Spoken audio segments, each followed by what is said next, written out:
So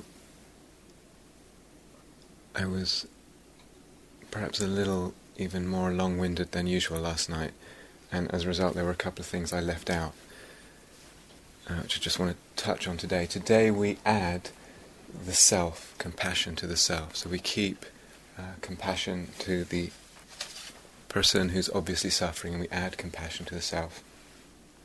So I'm going to speak a bit about that, which should have gone in the talk last night had I not been so long-winded. Actually, there's an old Jewish proverb.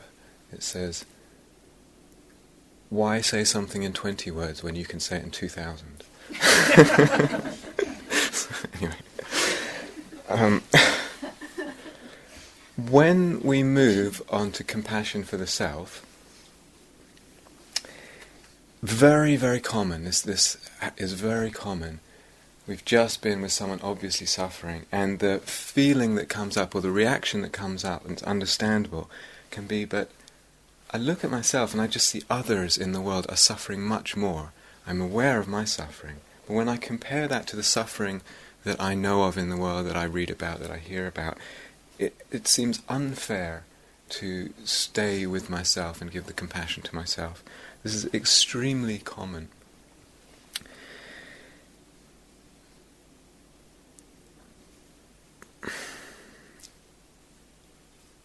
I remember taking a month with some Dharma friends and working at a leprosy community in India, and having a long conversation on the long train trip down from Delhi with a friend. And she had done a lot of service work from a very young age, and was sort of saying that service,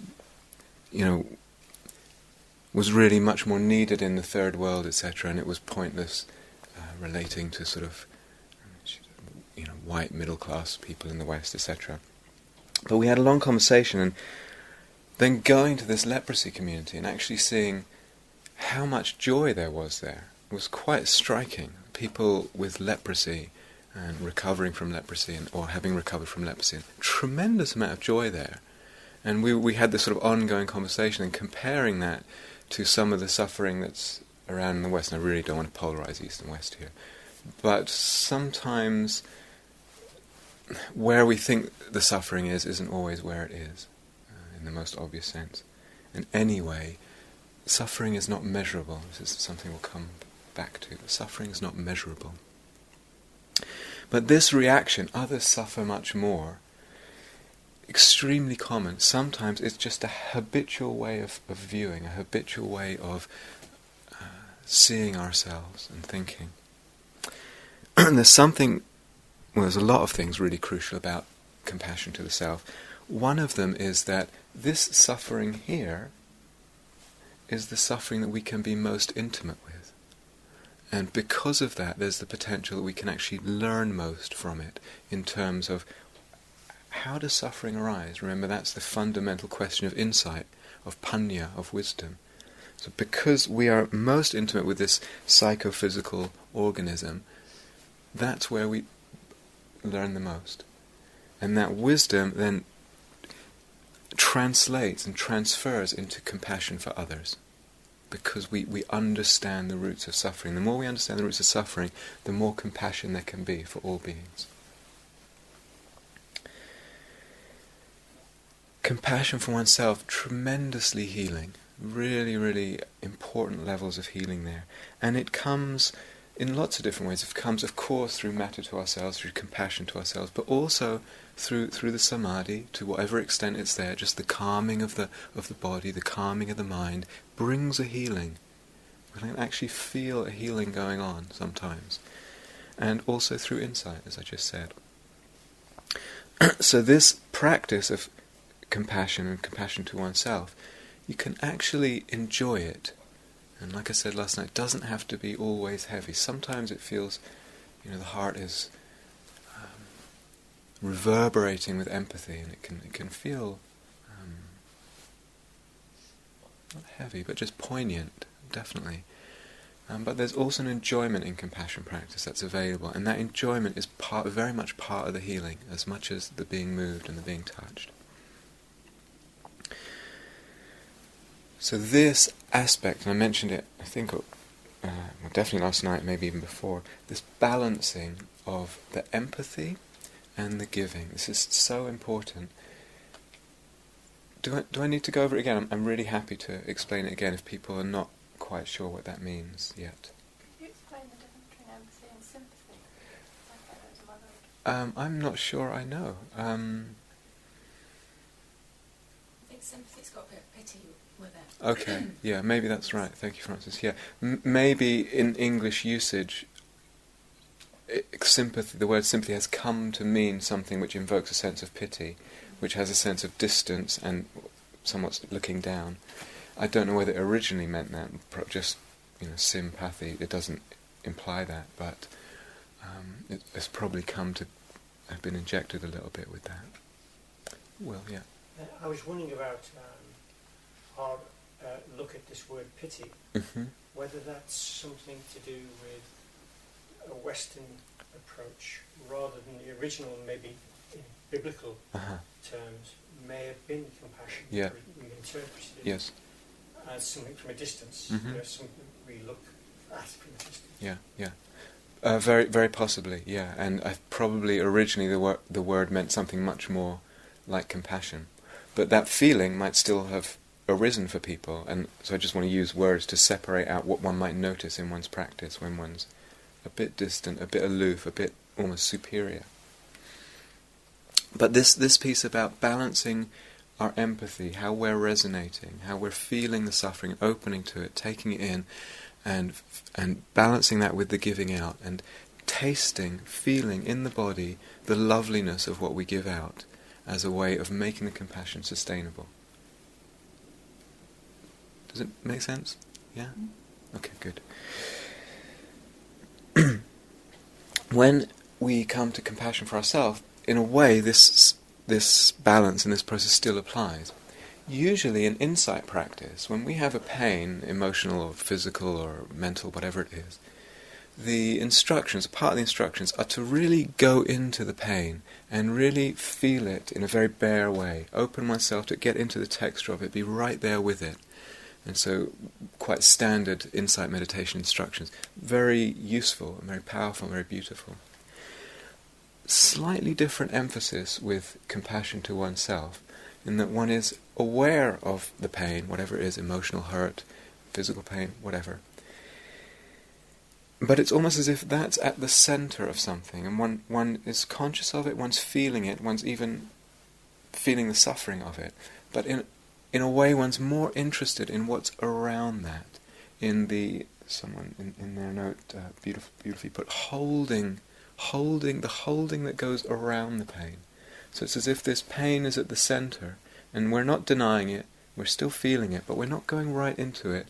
We're more interested in the warmth and the tenderness and the holding that's around it. And the attention is a little bit more even in that.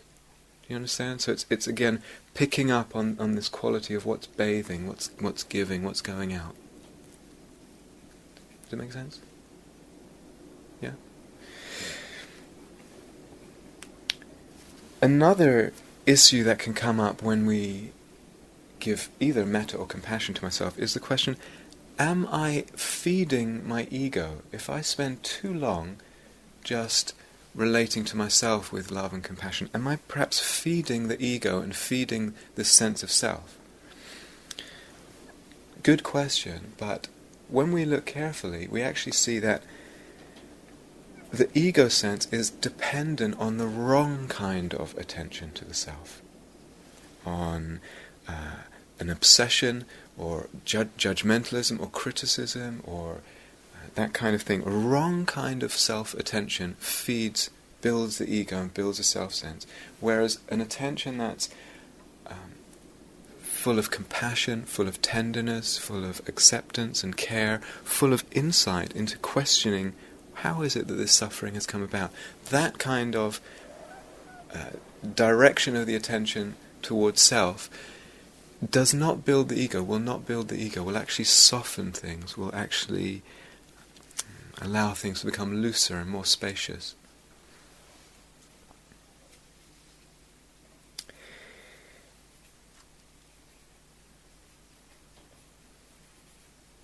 And as I said before, when there's a lack of self-love, we tend to look out for nourishment.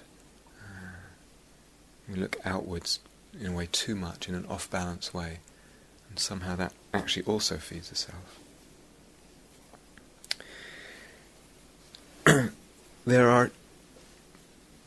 So there's a basic practice for compassion to oneself, and just using the phrases, using the intention, feeling that energy.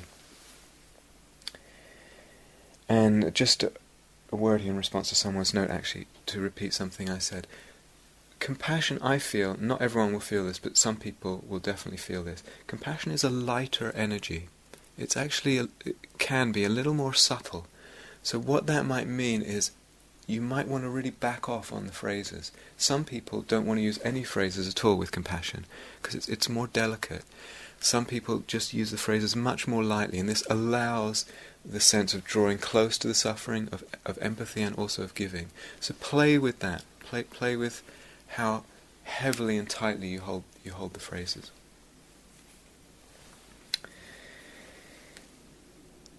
Okay, so there's the basic practice of compassion to oneself and all the lovely healing, the beauty of the healing that's involved in that. There's two more possibilities I just want to put out there. Again, some of you will be interested, and some it's fine to just let these go, but I want to put them out. Sometimes we're directing the compassion towards ourselves, and we're actually not feeling much suffering in that moment. There's nothing particularly dramatic going on. There's no big suffering in the here and now. But because of the practice, there can be a climate of compassion. It's as if there's a softness and tenderness come into the inner climate. And some degree of samadhi, of settling, it doesn't have to be a big deal, some degree of settling. And perhaps one's gone down to one word or one phrase and just really simplified and lightened the practice. There's no particular dramatic suffering, but something quite powerful is potentially possible here. You can use that whole climate and the practice as a kind of lens to look at one's experience in the moment and to see any kind of suffering, any kind of subtle suffering, and to unhook it. So one's actually using a kind of insight practice through the lens of compassion, in a way that the lens of compassion is tuning one in to any subtle manifestation of suffering. And what can happen because of the compassion is one sees these subtle sufferings, and it just unhooks organically. One sees what one's doing, what one's clinging to right there and then, and it just can unhook it. Because there's this attunement to suffering because of the compassion practice, and there's a natural letting go, there can be a natural letting go. This can be a very, very beautiful and powerful way of practicing. It tends to kind of consolidate whatever insights we've already had. So one might have, it can be anything, just the insight that when I get too involved in story and I build up my suffering through the story, I'm actually creating more suffering. We've all seen how consciousness can do that. We drag in the past and the future and the story, and we build suffering. So in this climate of compassion, relatively calm, one sees the beginnings of that, and somehow in the seeing and the softness, it just unhooks. It consolidates our previous insights of seeing that story building is usually, not always, but usually unhelpful. Or it could be just we sense we've moved out of the here and now. We've moved out of an immediate presence. So in this way of using the compassion practice, there's a bit more openness to what's actually going on in the moment. It's not just tunneled in to the phrases and the compassion. It's a bit more open. And the compassion is embracing the experience in the moment. Could be we just sense we've closed down. That our heart's just closed and we don't need to. And again, the climate allows it to open. Or we feel we're grasping at something, and we're just aware of the grasping, and again, the lens of compassion sees it and can just let it go. But it can be any range of insights. Identification. We see that we're identified with something. We see, if one has the practice, we see, I'm not seeing the emptiness of something. I'm believing in something's inherent existence. Whatever it can be, a whole range of subtlety here. It's all there, possible. So, again, just putting this out as a possibility, as a way of practice, actually a very beautiful kind of mix of insight practice and compassion practice. A very lovely way to go about doing insight practice, and a way of deepening and expanding the compassion practice. Second possibility, and it's just a possibility, giving the compassion to the self. As the calming deepens, or in moments of calmness, and we look inside at what we're giving the compassion to, and it can sometimes seem, or sometimes it becomes clear, that this is really compassion to mind moments. So when I give compassion to myself and there's suffering, big suffering or little suffering, what I'm really encountering is moments of mind, moments of awareness with something going on in them. Not a self. I don't ever encounter a self. What I encounter is moments of mind with something happening in that mind moment. Moments of awareness. Or you could say the self that I encounter is just really mind moments. It's just mind moments. What this can do, what it does do when we see this, is it frees up the sense of self. Again, instead of a solid sense of self, my independent, fixed, solid self, it frees it up in a way that's very spacious, can be very spacious. And in so doing, it frees up more compassion. The more spacious this sense of self, the more compassion. And once we've seen that in ourselves, can actually do that to another. So we're giving compassion to someone else. Who am I giving compassion to? There's no one there. It's just mind moments with something happening in the mind moment.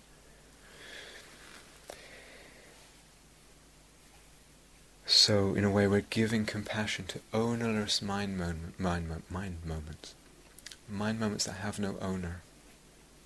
So again, this is another way into the anatta, it's not self business. And the paradox is there. The less the receiver of compassion and the less the giver of compassion, the more compassion there is. How odd. But these are just suggestions, and take them on if you want to explore, by all means. Take them on if they feel useful. Otherwise, just let them go, file them for another time, whatever, it's fine. The Buddha has a phrase, if you're digging for water, you want to dig a well for water, dig one hole and dig it deep.